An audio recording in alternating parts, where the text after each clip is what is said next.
Baik, di sini saya akan menjelaskan tentang lengkap EPC dengan tab dengan pivot.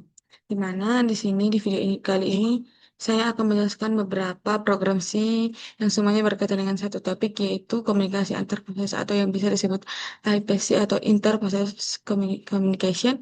Ada 5 program yang akan kita bahas mulai dari yang paling sederhana sampai yang sudah cukup kompleks. Jadi mari kita mulai dari yang pertama di mana program satu ya P Basic, di mana program pertama ini namanya P Basic dan sesuai namanya ini adalah bentuk pipe yang paling dasar tujuannya cuma satu menulis pesan ke pipe lalu membaca kembali.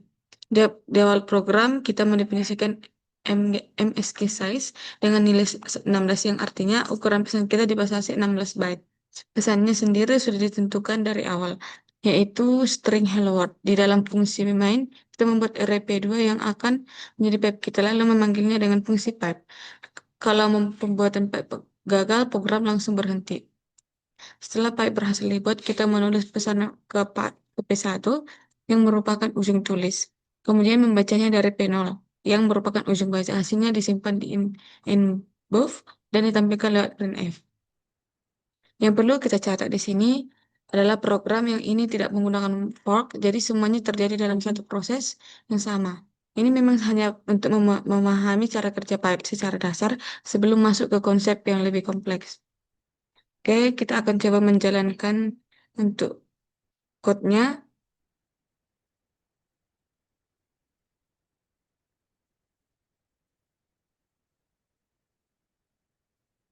Kita lihat GCC.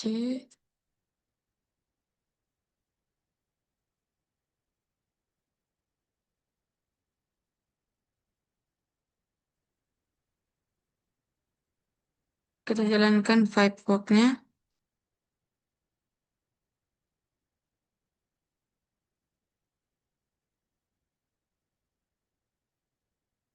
Misalnya kita masukkan inputnya itu 5.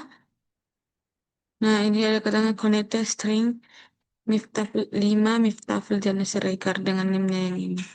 Oke, lanjut kita akan melakukan untuk nano pipe workflow C.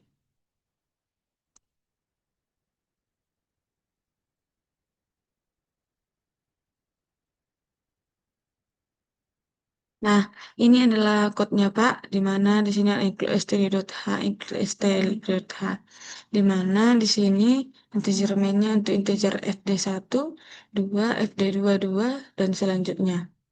Oke, kita lanjut. Kontrol. Oke. Untuk yang kedua, yaitu untuk program pipe walk. Nah, program kedua ini adalah,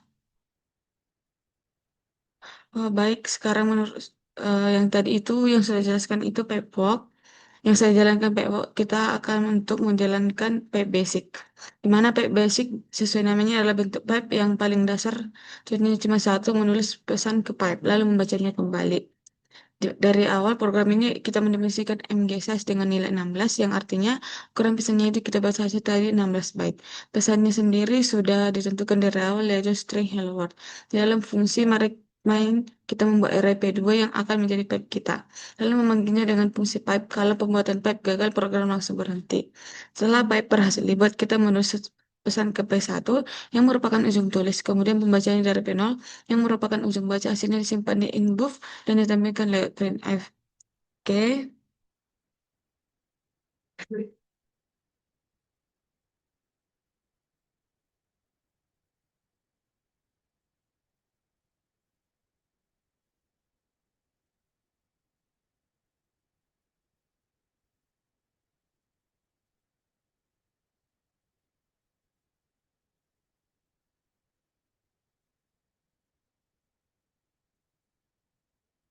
ini Pak.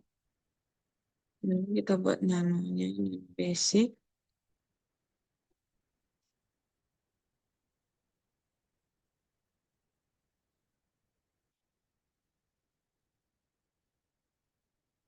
Nah, ini ada hello world ya Pak. Oke, sudah mengirim hello world.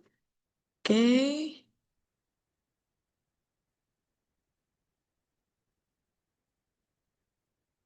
Lanjut, kita ke untuk yang ketiga yaitu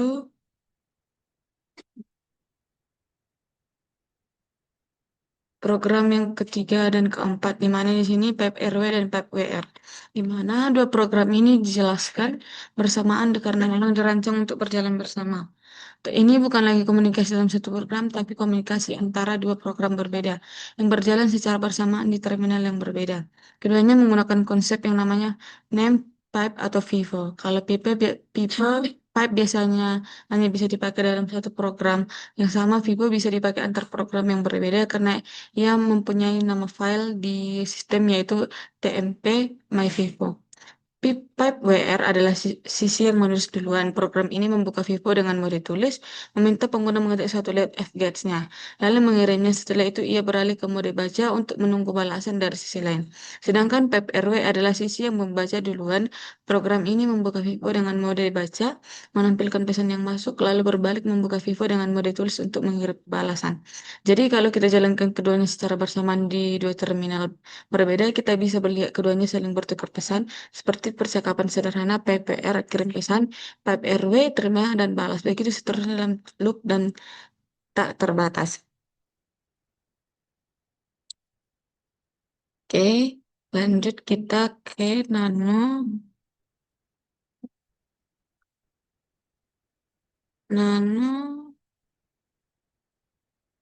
pipe RW.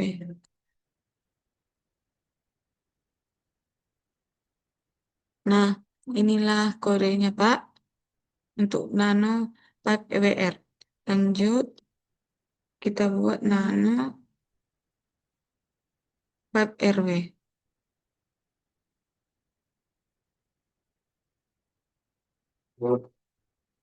Nah, ini untuk kodenya Pak. Lanjut kita ke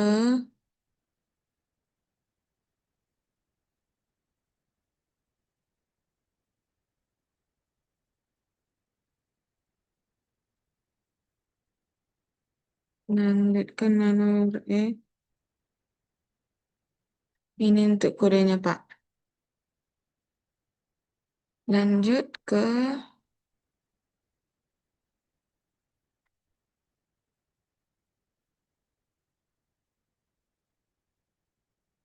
FYWR.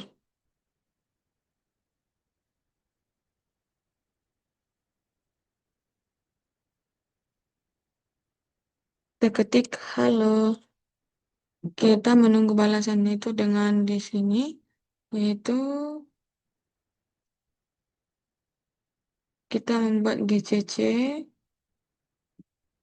opat RW C. Kita masukkan PEP RW-nya. Kita juga menulis halo juga. Dan di sini itu sudah tampil user 2 juga halo, menuliskan halo juga. Kita buat oke. Kita lanjut ke nano worker. Di mana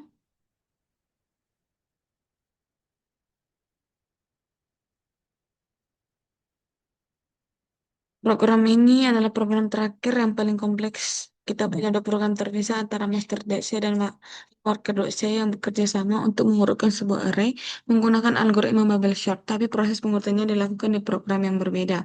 Di mana konsepnya seperti master adalah bos yang punya data, worker adalah pekerja yang bertugas mengolah data tersebut.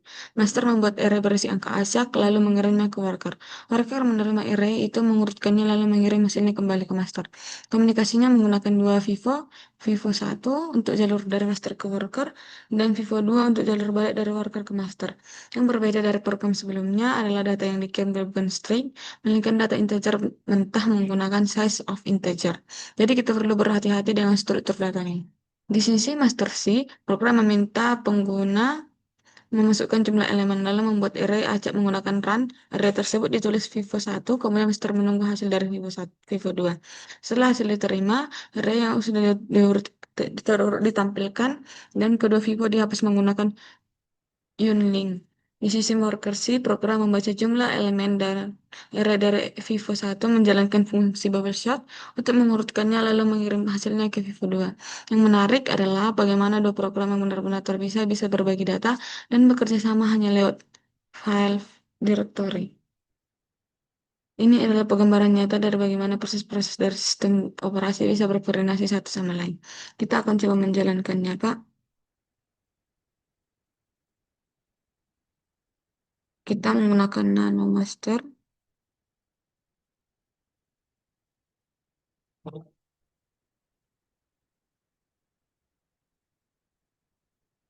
Nano Worker. Ini adalah code untuk Nano Worker. Lanjut ke Nano Master.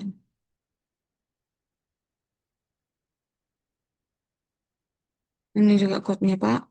Lanjut ke GCC Worker. Worker. GCC.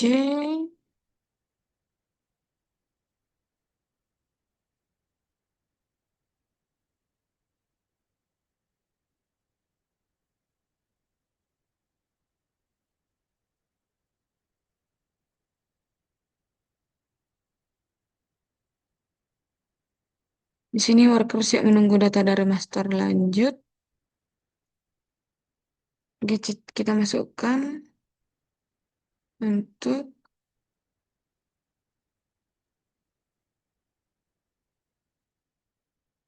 kita menggunakan GCC master.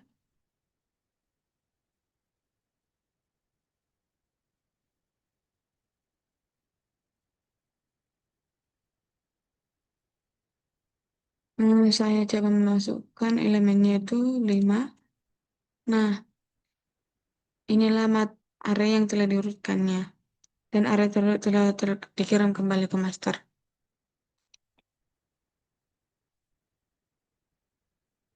Dari Jika begitu, kita tarik kesimpulan dari kelima program. Sebenarnya ada sebab pola berkembang. Kita mulai dari paling sederhana dalam satu proses, lalu berkembang ke dua proses dalam satu program menggunakan for. Kemudian kedua program berbeda menggunakan pipo dan akhirnya ke sistem master worker yang sudah menyerupai pola kerja nyata di dunia program tersebut. Di mana semua ini adalah bagaimana dari mekanisme IPC yang menjadi fondasi penting dalam sistem operasi. Semoga penjelasan ini bermanfaat. Terima kasih sudah melihat video saya. Maaf jika ada kesalahan, Pak, karena saya masih dalam tahap belajar.